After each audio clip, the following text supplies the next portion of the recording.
Assalamualaikum warahmatullahi wabarakatuh. Kami dari kelompok 5 akan menjelaskan tentang analisis cross-section.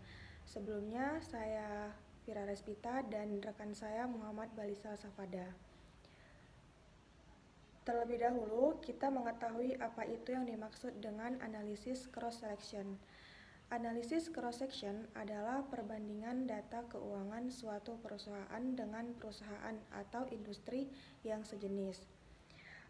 Yang bermanfaat untuk melihat prestasi perusahaan relatif terhadap industri dan juga bermanfaat dalam kasus khusus seperti untuk menentukan bonus bagi manajemen perusahaan. Bonus bagi manajemen perusahaan pada beberapa perusahaan ditentukan berdasarkan keuntungan perusahaan yang relatif terhadap industri. Definisi industri sejenis adalah kesamaan dalam jenis bahan baku atau supplier. Contohnya seperti standar klarifikasi industri listing di BEJ dan kesamaan dari sisi permintaan. Kemudian kita lihat dari perbandingan analisis cross-section. Analisis cross-section atau perbandingan dengan perusahaan atau industri yang sejenis akan bermanfaat untuk melihat prestasi perusahaan relatif terhadap industri dan juga bermanfaat dalam kasus khusus seperti untuk menentukan bonus bagi manajemen perusahaan.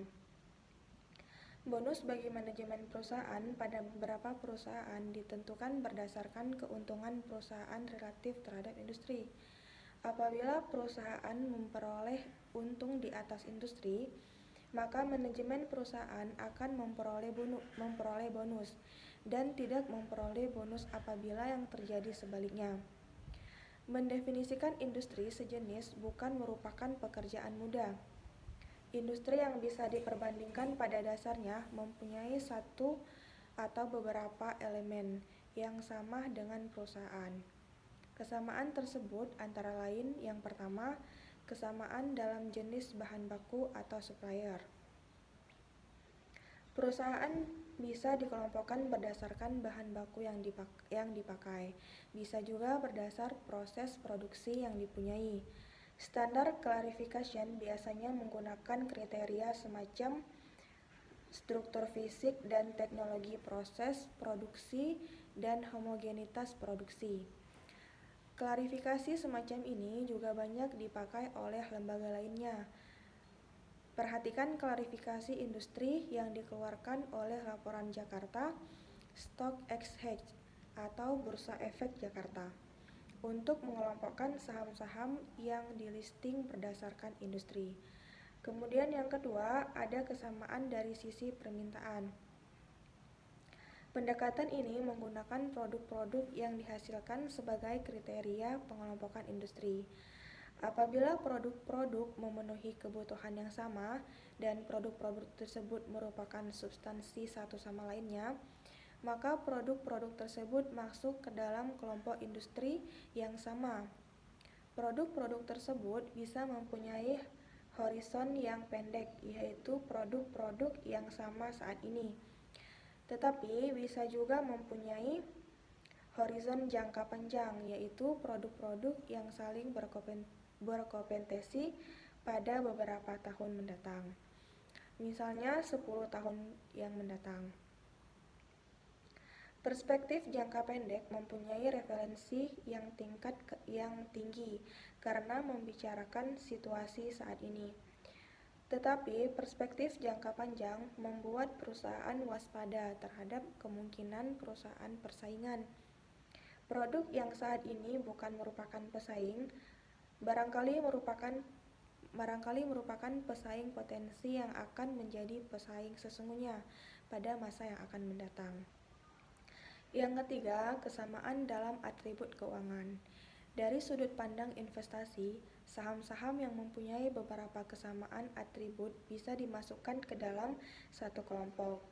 Contoh atribut yang relevan adalah risiko, rasio PER atau price earning ratio, dan kapitalisasi pasar untuk menentukan besar kecilnya kapitalisasi saham. Investor yang ingin menginvestasikan dananya ke saham kecil atau kapitalisasi pasar kecil barangkali akan memilih 25% saham paling kecil dan membandingkan saham-saham yang mempunyai nilai kapitalisasi yang kecil.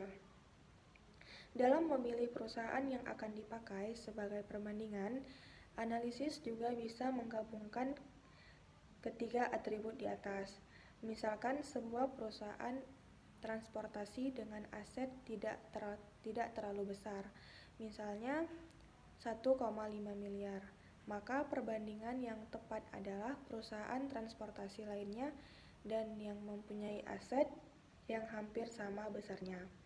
Perbandingan perusahaan tersebut dengan perusahaan transportasi lainnya yang mempunyai aset senilai 100 miliar barangkali tidak sepenuhnya tepat.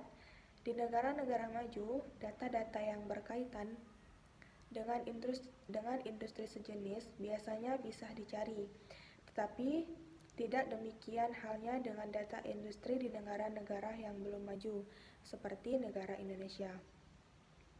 Saat ini, perusahaan yang go public dan listing di BEJ mencapai sekitar 200 saham. Sebagian besar perusahaan di Indonesia masih belum go public.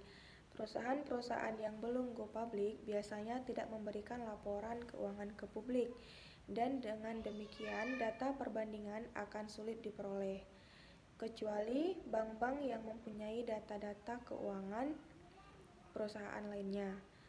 Meskipun demikian, kalaupun menggunakan data perusahaan yang go public, masih bisa dipertanyakan apakah data yang dipakai sudah representatif, karena data industri tersebut tidak memasukkan perusahaan yang tidak go public atau bersifat private. Masalah ini akan semakin rumit apabila perusahaan yang tidak go public tersebut merupakan perusahaan yang dominan dalam industri tersebut. Masalah lain yang mungkin timbul adalah tidak jelasnya industri yang akan dipakai sebagai perbandingan. Perusahaan yang besar biasanya beroperasi tidak hanya pada satu sektor usaha saja, tetapi melakukan diversifikasi pada beberapa sektor. Apabila perusahaan semacam itu menerbitkan laporan keuangan per segmen usaha, maka analisis akan tertolong, karena bisa menggunakan segmen yang relevan dalam analisis. Tetapi biasanya perusahaan semacam itu tidak menerbitkan laporan per segmen. Laporan yang dihasilkan biasanya laporan konsolidasi yang mencakup semua jenis usaha.